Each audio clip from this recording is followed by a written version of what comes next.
All right.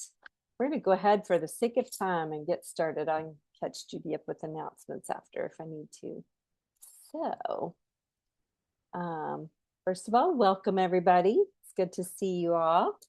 I hope your week is going well.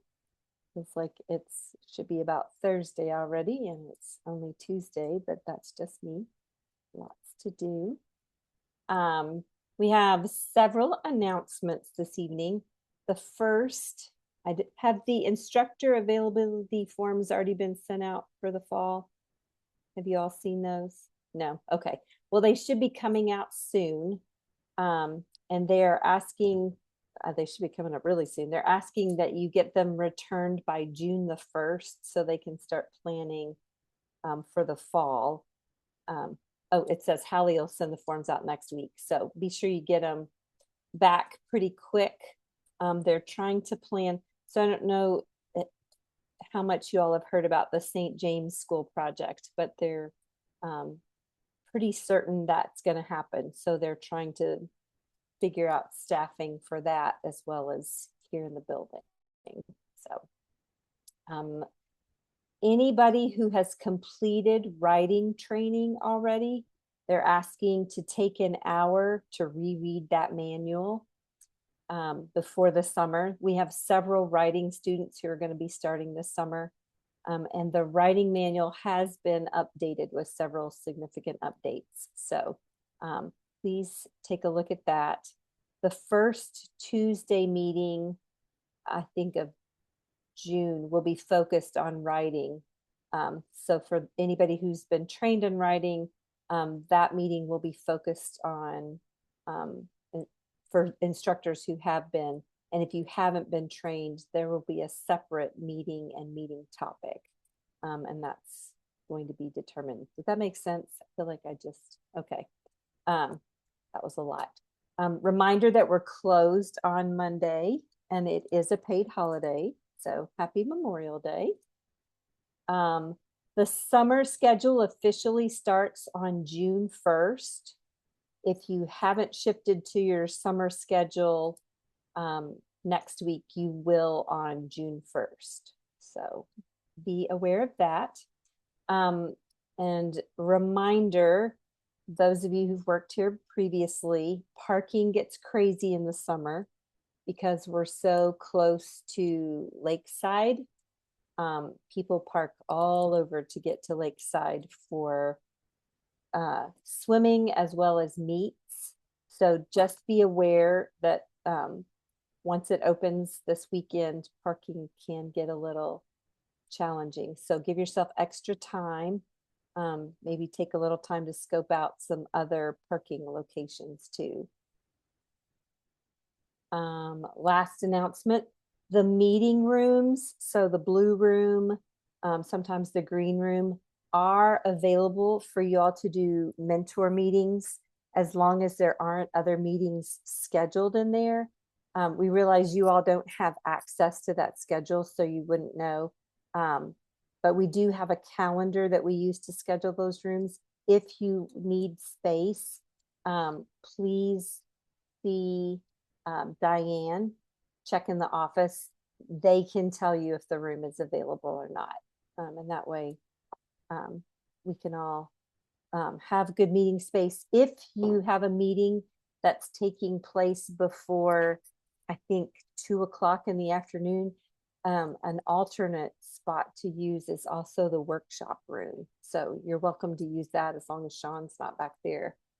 Sometimes he comes in a little early to do some work, but that might be an alternate location for you to consider as well.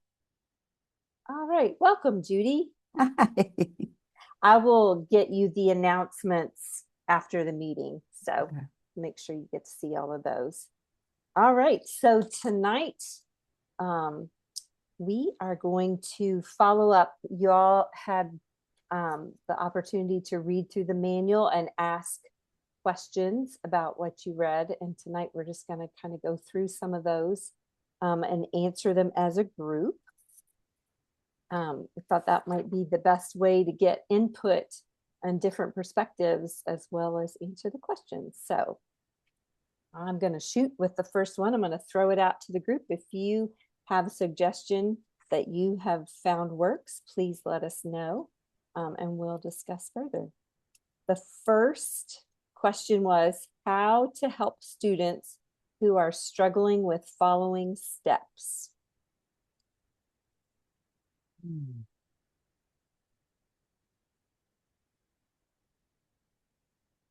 Anybody have anything? I realize several of you are newer instructors, so you might not have. One thing is your mirroring, using if so sometimes, for instance, if I'm doing tracking, rather than reminding them to use their mirrors, sometimes I'll just have my mirror and I'll say the words in the mirror first and just, so sometimes it's a matter of that. Sometimes I think just insisting. I mean, okay, what's the first thing you're going to do? Underline the vowel. Now, what's that vowel say? Okay, now read the word. And just keep saying it. Holding Keep them saying to it. Really, it's really important to hold them to it, especially when they're pushing back. Right. Right. And you make a good point. I think we have to kind of differentiate why they may not be doing the steps. Are they pushing back for some reason? Are they struggling to remember what the steps even are? It could be a lot of reasons that they're not following the steps. Um, some kids are perfectionists and they want to get it right the first time. And so they don't want to admit that they can't remember the steps to follow them. Some kids are, and we see a lot of these, the kids who struggle to focus, and they're impulsive and they want to try to get to the answer before they forget what they're supposed to do. Sometimes they just can't. They know what the change is, but having to hold that and get through all the steps is hard for them. Or they may, if memory is an issue and they're trying to rely on their memory, they're not going to want to use the steps because they don't want to forget what that is. So yes, there's a lot of reasons that they might not follow the steps. Modeling is an excellent way for them to know. And then you also said, Judy, to kind of talk them through again, gentle reminders of what the steps are. Both good. With one of Anybody? my kids right now, God, I just lost my train of thought. Um, oh, I've been reminding him it's one word at a time. They'll look at a list of words that I want them to read, and I said, we're just going to do one word at a time, or writing a sentence. We're going to do one word at a time. You don't, he gets very, he has to write a sentence. Okay, but you're going to still write that sentence one word at a time. And that seems to help a little bit. Mm-hmm. Yeah. I know several of you have seen the Ross Green videos, or you've heard the adage, children do well when they can. And if they're struggling, then it's up to us to kind of help troubleshoot and figure out what it is. There are some kids who just don't want to follow the steps. Makaira had one of those last hour. And when she decides that she just doesn't want to do it, it takes a lot of redirection and encouragement from the instructor. And I think the challenge there is to stay patient with that, when you know they can, but they just don't want to. But one other kind of perspective thing about steps is that sometimes it can be with a particularly challenging student, might just not want to hold them to it for everyone. It's a little easier not to, but that really perpetuates that problem, particularly for later instructors. if we don't set the tone early and the expectation early, then it is so much harder later on for the later instructors because it hasn't become internalized. It's not a habit. And so setting that task early and reminding them often of the need to do the steps. This is the process. These are the tools, and they aren't negotiable. So that's super helpful as well. Some people use points or gems Mm-hmm. as well as just for Have, motivation. right. Every time you follow the step, you get a gem or you get a point.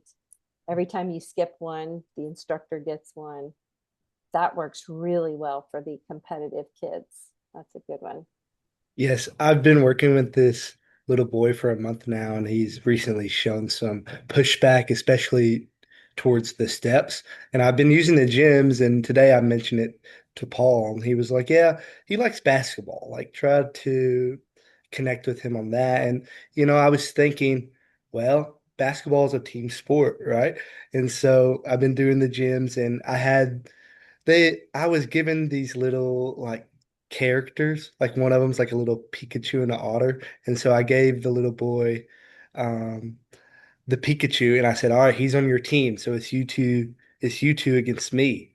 And after that, he really wanted to play for his teammate and stuff. And I sort of talked him into it, how, y'all are sort of together and you gotta, play for each other, right? And he really wanted to work after that.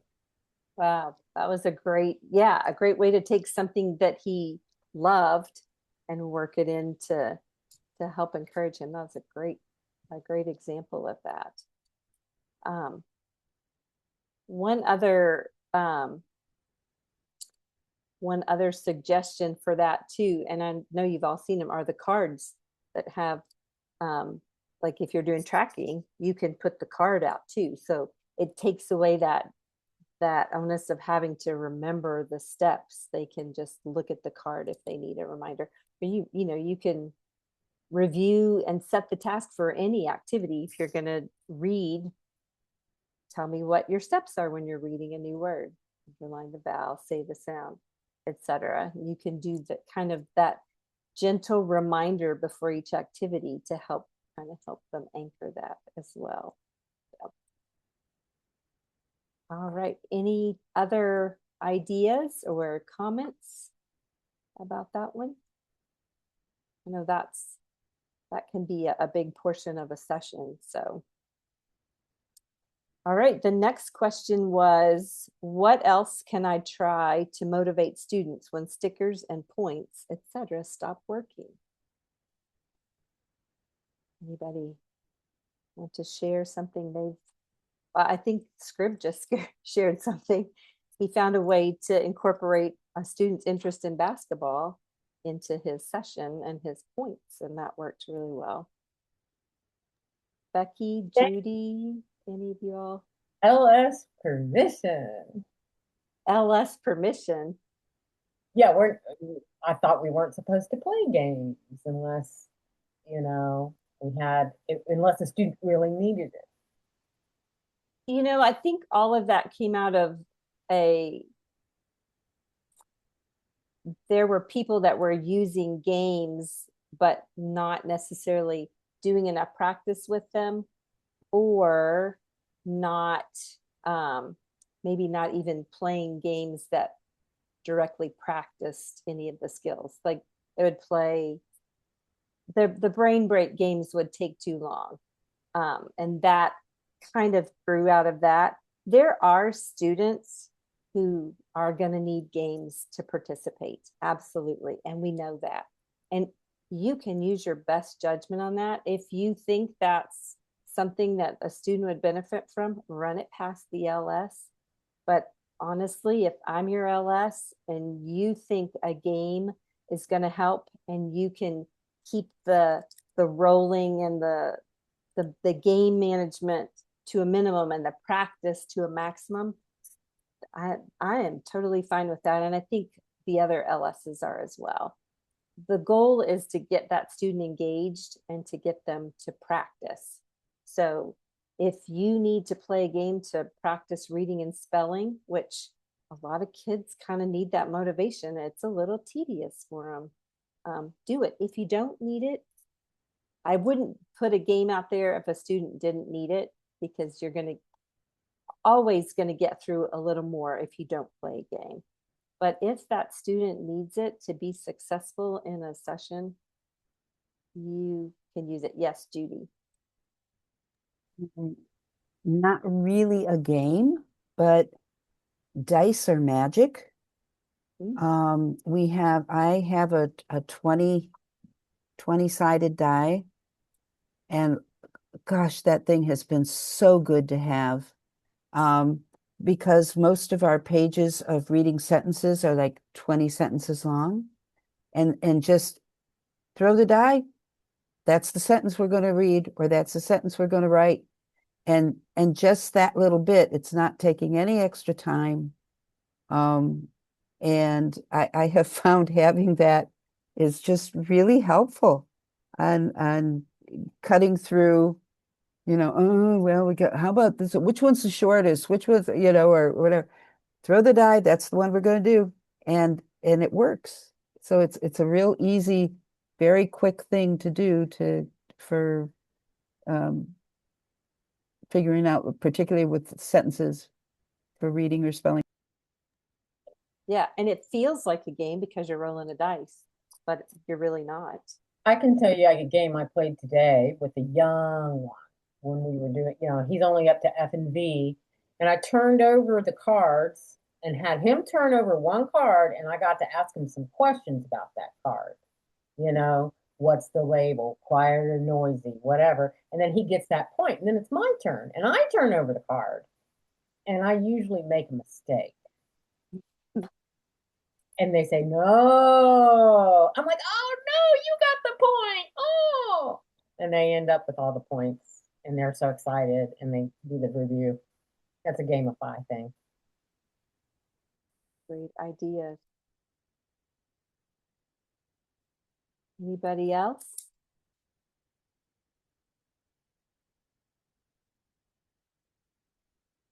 A couple of other things that you can consider when the student is not as motivated is maybe looking at kind of what's going on with them as well.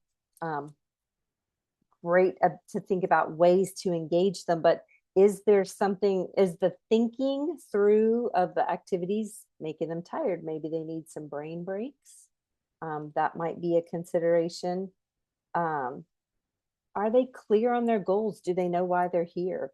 Sometimes kind of going back through that first day, do you know why you're here? Or the LS can even do that and say, we have a graphic that shows kind of all of the activities that they need to get through during their phase. And we can say, here's where you are. Here's where we're going to get to. This is, how many things we need you to learn before you're ready to finish this phase or whatever. That can help them to feel like they know what to expect. Some of these kiddos really don't have a good sense of time. They don't have a good sense of what all they need to accomplish while they're here. So putting a list on the board can be helpful. It helps them to feel like they've got a little control over the session. They know what to expect is coming next. The same thing with the little wishbone that we show them. They're in the middle of all these sessions. When's it going to end? This is making me think a lot. So helping them to just understand a little more can be super helpful. So, all right. Any other questions or comments on that one? Someone asked for more resources on working with kids with ADHD and dyslexia, etc. There are some videos of speakers who've been here, Ross Green, the Dr. Stephen Johnson videos. I don't know if any of you have had a chance to look at those. They are experts in their field on attention disorders, and they have some excellent tips and tricks for working with kids. And so Kelly is working on putting those links up. She will put them in an accessible place. Not sure where exactly she's going to put that. It may be the Team Langsford page, or it may be links that are available in the general resource manual. But those will be made available for you guys. I think that they're both very valuable. The Stephen Johnson just came again recently, so there's an older version, and then he had some updated information and ideas in his most recent one too. So if you've watched one previously, I would strongly encourage you to watch the new one as well. And we will let you guys know when those links become available. Sometimes, and I know as newer instructors, just watching another instructor work with a student who maybe is a little more challenging as far as attention can be super helpful too, just to kind of see what tips and tricks they have in their pocket. Anything else anybody would add? I'm going to ask Becky and Judy again. I know you guys have worked with. I have a story I tell all the time, but the newest folks probably haven't heard it yet. But it was an aha moment for me. It was probably the first year I was working, and I had a little guy, and he would end up in the corner crying every day. And I'd go up to Kelly every day and say, I can't get him to do anything. I can't get him to do anything. And I think it was probably the last time she had to come in. I don't know. But she came in and he had a goal plan. And one of his things was to stay in his seat. And so she came in and he got in his seat because he'd been sitting in the corner facing away, and he is just all over the place, just everywhere on that seat. And Kelly says, I see how hard you're trying to stay in that seat. And I'll tell you what, that just flipped a switch for me, because what I was seeing was him all over the place. And what she saw was the effort that he was putting in. And that has been with me ever since, because sometimes it's easy to get caught up in all the stuff they're doing and they're not doing, and to forget that there's an awful lot of effort going on. And sometimes it's so hard to just stay in that chair, So sometimes it'll be, you can sit in that chair or you can stand right here. Either one is fine, if for certain exercises or something, to give them two options, that if this kid can't stay in this chair right now, okay, you could stand right there and we'll do it there. I've been known to point to a kid and say, okay, 10 jumping jacks right now, get your hands in the air. No, I don't say, and okay, now you can sit down, but that really resonated with me when she said that, because up until, I was seeing everything that he was doing wrong, or the behavior, and she was seeing the effort. And that just made such a difference for me, that changed the way I looked at what I was doing. That's a great illustration, Judy. Thank you for sharing that. I think it's so, there are so many of our kids that have the struggle with attention and focus and so many things that they do. And the more you can remind yourself they're really working hard to try to sit there and do what you want, but also they're building a new brain pathway. That is not little work. that is a big job, and it it's helpful to remind yourself that those kids are really doing the best they can, and how can I support them? Maybe they do need to stand. That's okay. Some kids need to stand. Some kids need to move to learn. And that is okay. They need to stand up and read. That is okay. If they need to stand up and do their air writing, that is okay. They're not required to sit in their seat. Now, if they're writing, yes, they do need to sit in their seat, and they need to sit well. But yeah, finding ways to help them channel that energy, or maybe something else to consider. I'll throw this out too.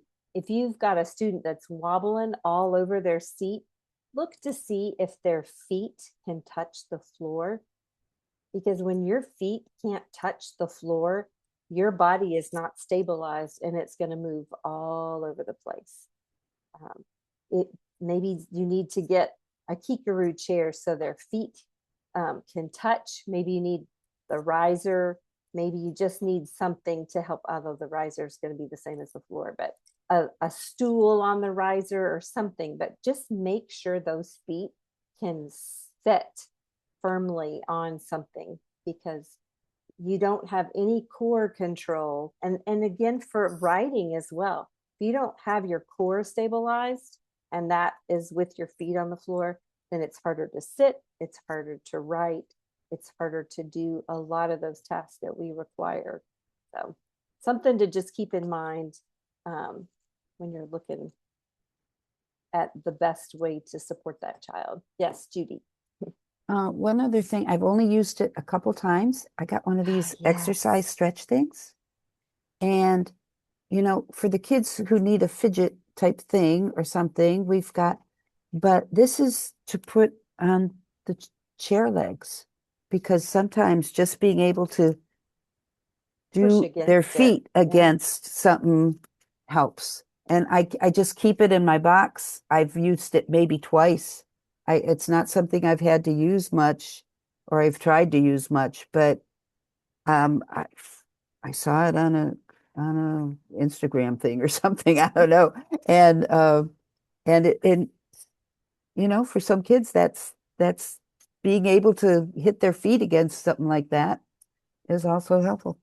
Yeah, it's that deep pressure of pushing can be very calming for a student.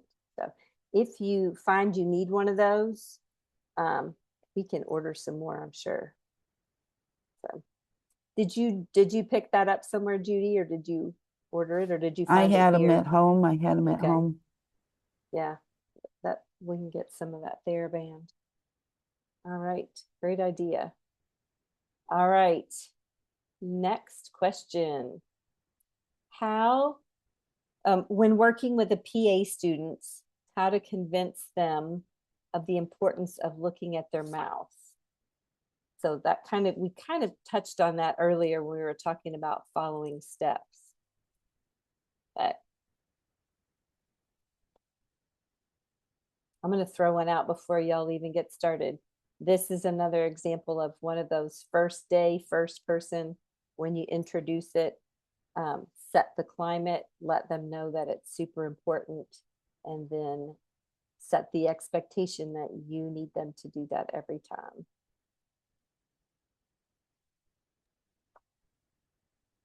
Judy, you mentioned before the modeling. Yeah. Go ahead. I was just going to say, again, in that early time when they're trying to get the labels and when they're trying to remember, I remember, what's happening in your mouth. That's what the label name is. What's the most important thing? Is it your lips? Is it the air? Is it your tongue? Okay, so the label is going to be connected, and that picture is going to be connected to what you're doing in your mouth. So just that reminder when they're trying to remember a label, instead of like just giving it to them, or sometimes I'll give them part of it, but a lot of times I'll just say, okay, what's working? The label tells you what's working, so just those reminders in a different way Yeah. Yeah. Our goal at that point is to anchor them to their mouth, and we anchor them by continually sending them back to their mouth for the answer. That's good. Yeah, look, look, look, and you had modeling, have a mirror, but Yeah. look at it, Yeah. is this what it's doing?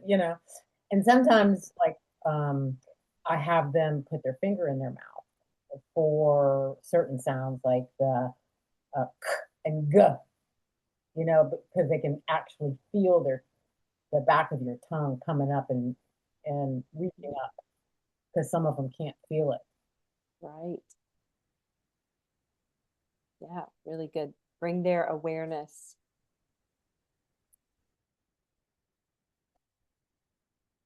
Anybody have another one? Always good to catch them too, because what gets to be a habit too. I've seen is when you're doing traffic tracking, and you say, okay, say spa, they go spa, and they don't even really look. They do it in the mirror, but they're not looking. Right. Right. Yeah.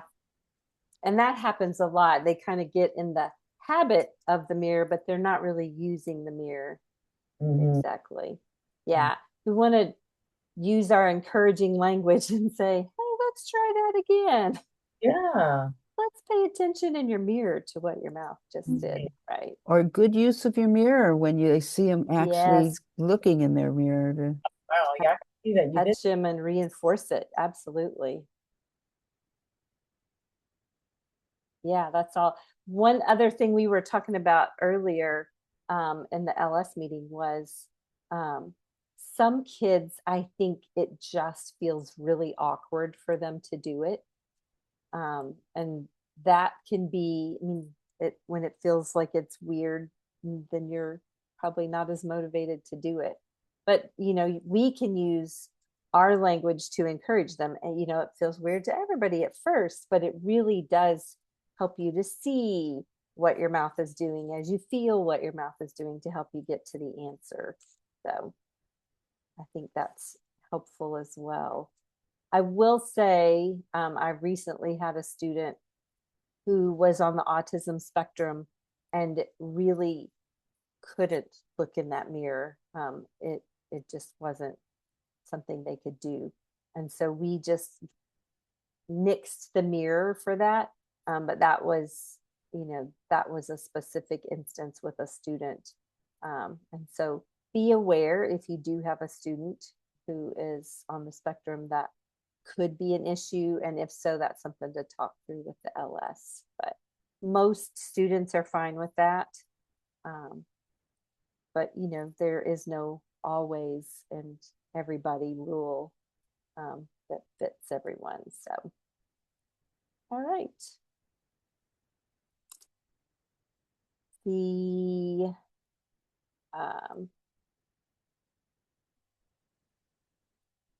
to be mindful of our time.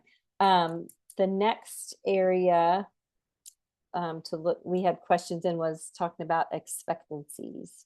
One person said, I still struggle with helping students flex the accent, but I'm trying to be more mindful, paying attention to where I can help the student with the accent earlier when they're getting the multisyllable so that it feels more natural later when it's more important.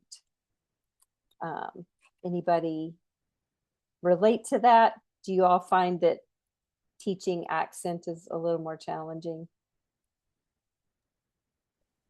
Yeah, well, it takes practice, you know, and so a lot of times when we're reading and they're breaking the words and stuff like that, or that's when we kind of practice, especially in nonsense words. Mm-hmm. Oh, what are the ways that it could be? Now accent this syllable and accent that syllable. And so when I review accent, then that's what I'm doing. I'm usually just, let's try this, now try that. And, just have them practice Mm-hmm. accenting different syllables. Yeah, it's a tricky thing for a lot of kids. Mm-hmm. Judy? Yeah, a lot of kids have a hard time with it. It, I often add the idea because I never learned accents the way we do it here.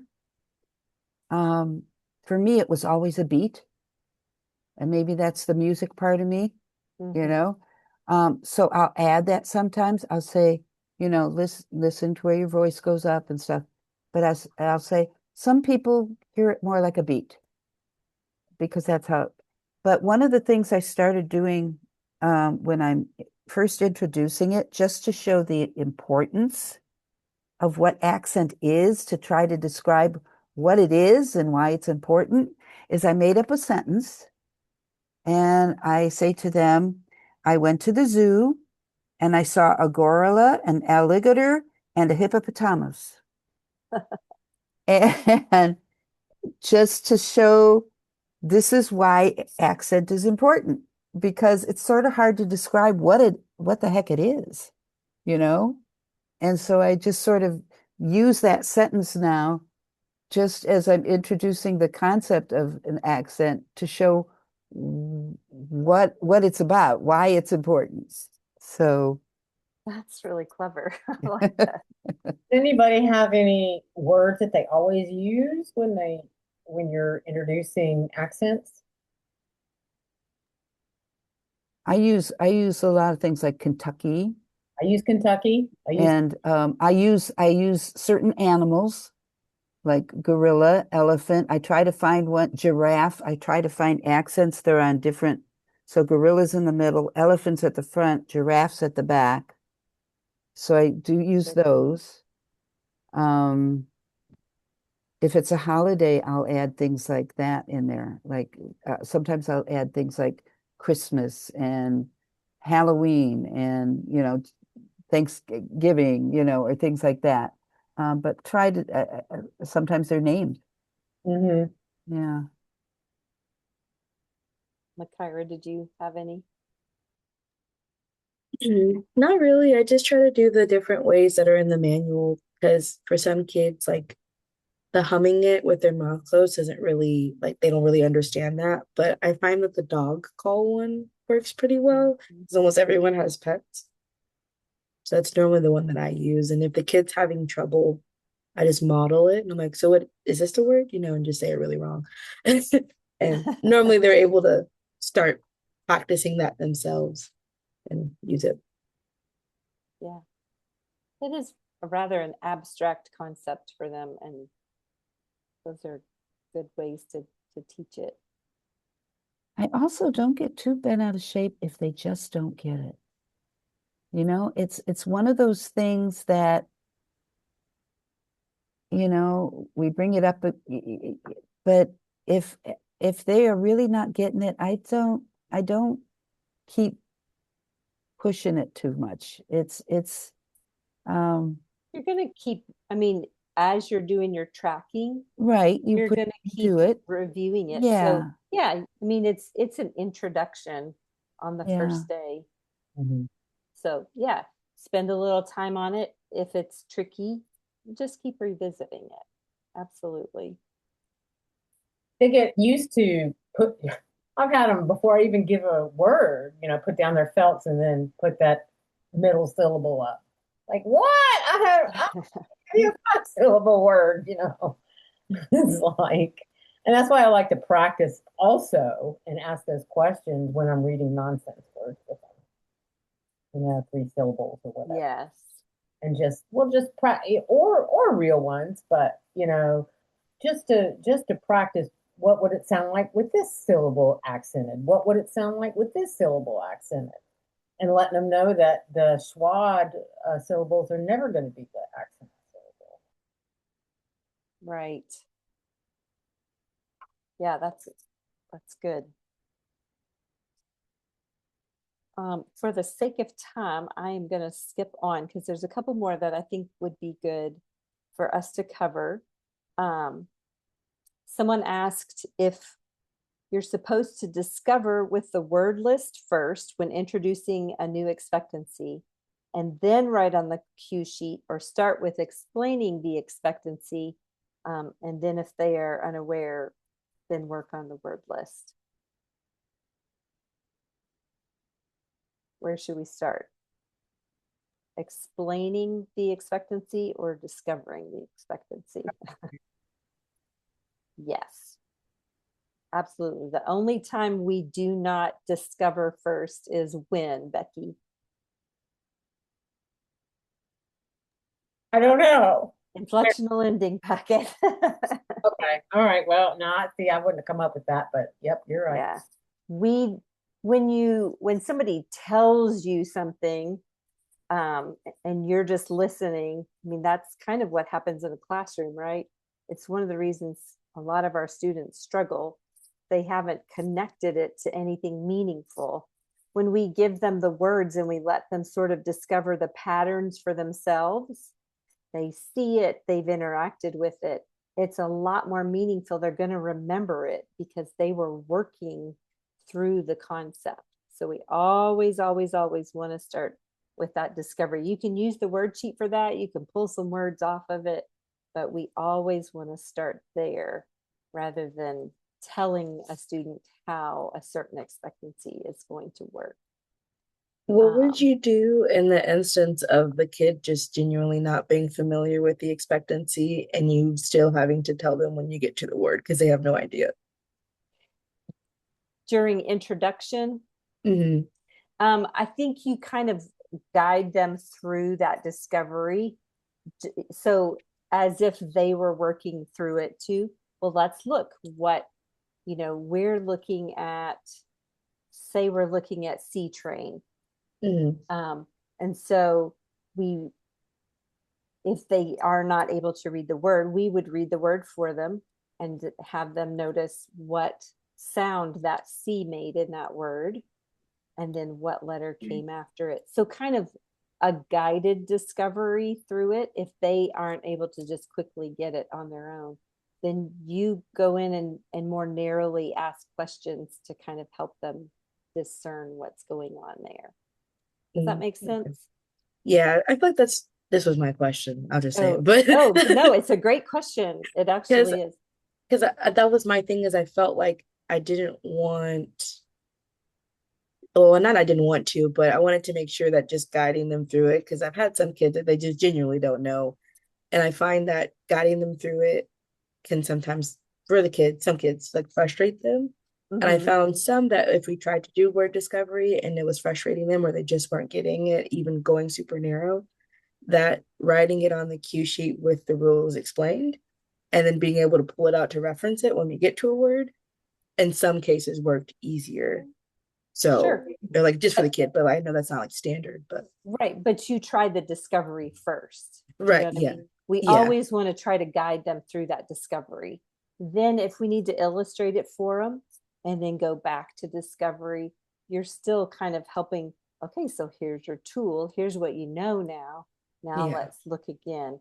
Probably for the kiddos who have a lower working memory or slower processing, they're going to need a lot more time with it Right. to really get it. So no, I see what you're saying. This got muddled, but then being able to give them that visual helps them to go back. No, absolutely, absolutely. Okay.